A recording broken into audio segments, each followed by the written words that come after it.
Alright guys, Semphis here.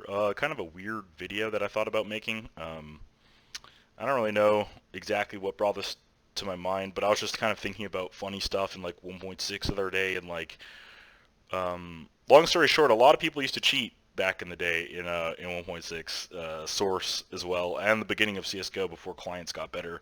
And I don't think anyone really dispute this fact. I mean, you could go into a scrim in 1.6 pretty much until ESEA became like where everyone scrimmed on. Like before, when you played in your own private servers, people were cheating. Like there's like one cheater in every scrim. like literally, like if there was no client, people were cheating.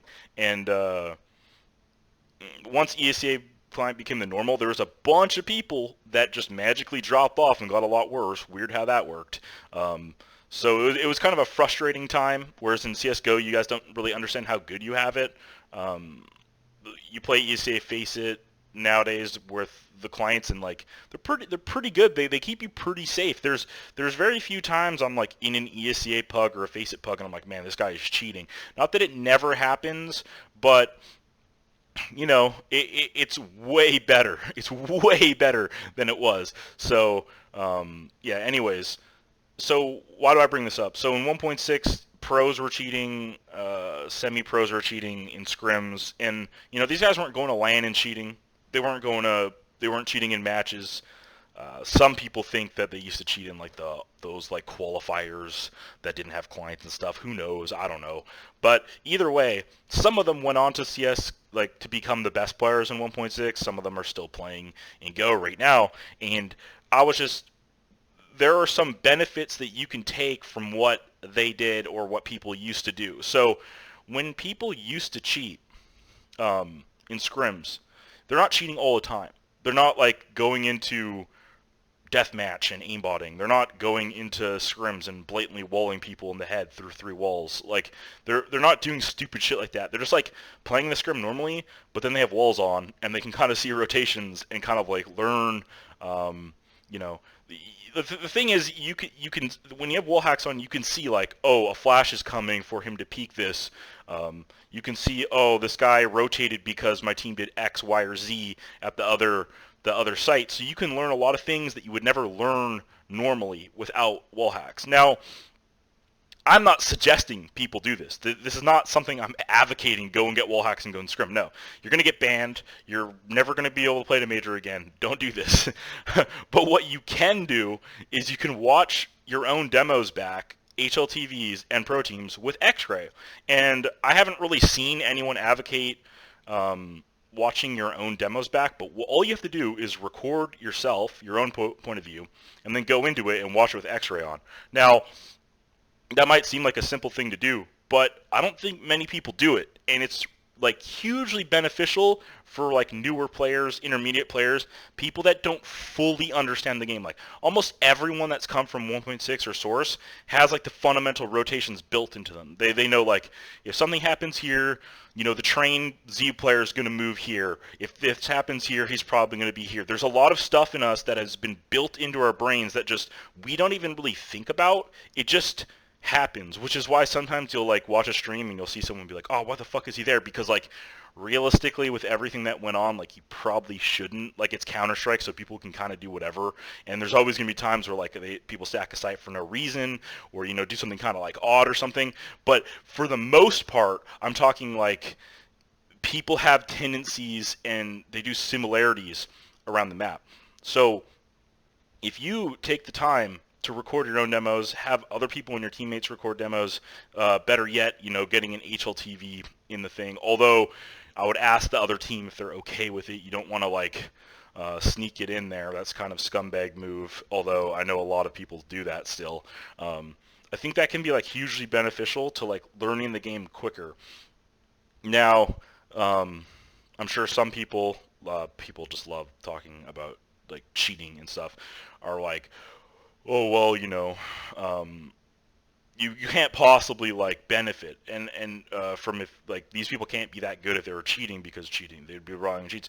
I don't think a lot of people relied on the cheats. They just used them sometimes. There were some players in 1.6 that I knew were just cheating in every scrim. Like they just, and then when the ESA client came out and all that shit, they were bad. I think the players that did it kind of like occasionally, there's a couple people that I know used to do it, and they still play on teams right now. So, and I'm not gonna like call them out because whatever, it was like fucking 8 years ago.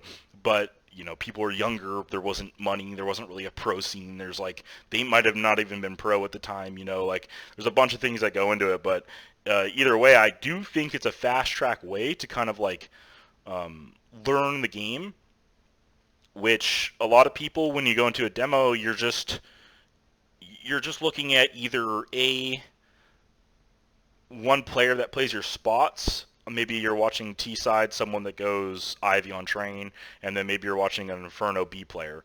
And those are great things to do, but you should also be looking at what other things are happening around the map while you're watching this guy play.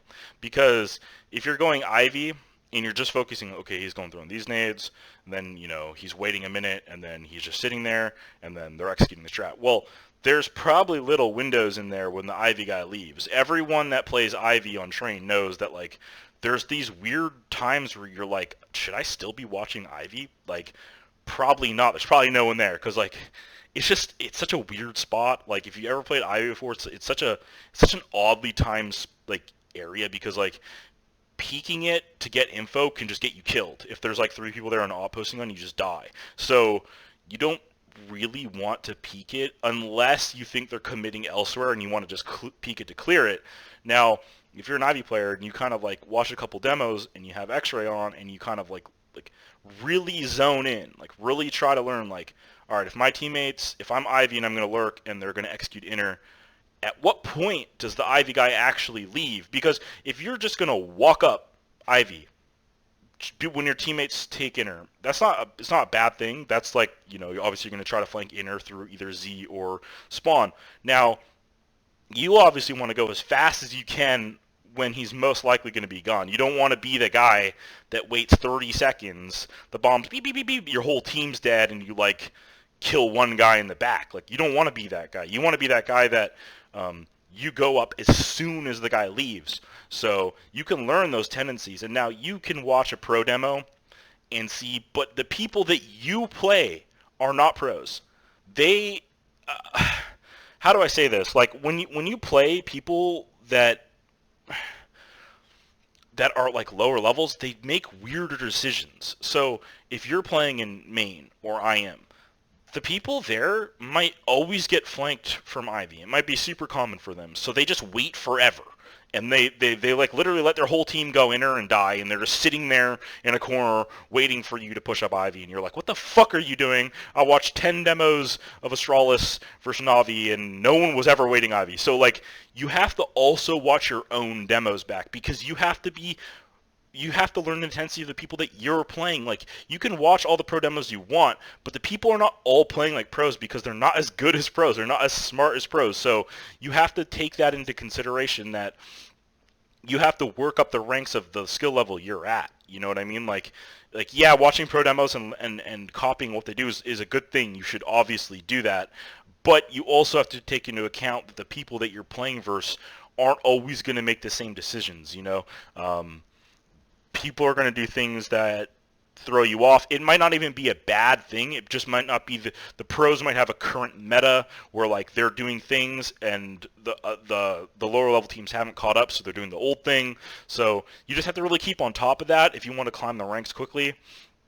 And I really think that not enough people do that. So that's just like a couple like examples and a couple ways that you could abuse like the X-ray feature, which I think is an awesome feature. Like, I love the fact that I can like watch a demo and just like see everything that happens. I also love, when you're watching a pro match and you can like, they're about to enter B and you can see like on Inferno there's like, one guy emo and one guy first oranges on top of the box. Like, I like that. I know, oh shit, like they're going in, they have the perfect setup, and then you see like, oh, they like countered it perfectly, or they just held the site. It's like, it's a really useful tool to have. So yeah, so this wasn't a video about being like calling people out or anything. I'm just saying that people have done this in a different way in the past, and you don't have to do it the shady way now. You have another means to do it. You don't even, like before, if you wanted to watch a demo with X-rays on, you had to literally download wall hacks. and do it. And to be honest, I don't think there's anything. I don't think there's anything shady about watching a demo back with wall hacks on. Like I don't like that's not to me. You're not playing versus anyone, so who cares? Like I did it in 1.6. I would watch back demos with wall hacks all the time. I never used them in scrims or anything, and I don't think there's anything wrong with that. It's just a way to improve your game. So those are some of my thoughts. Maybe you can apply that to your own game, but yeah, peace.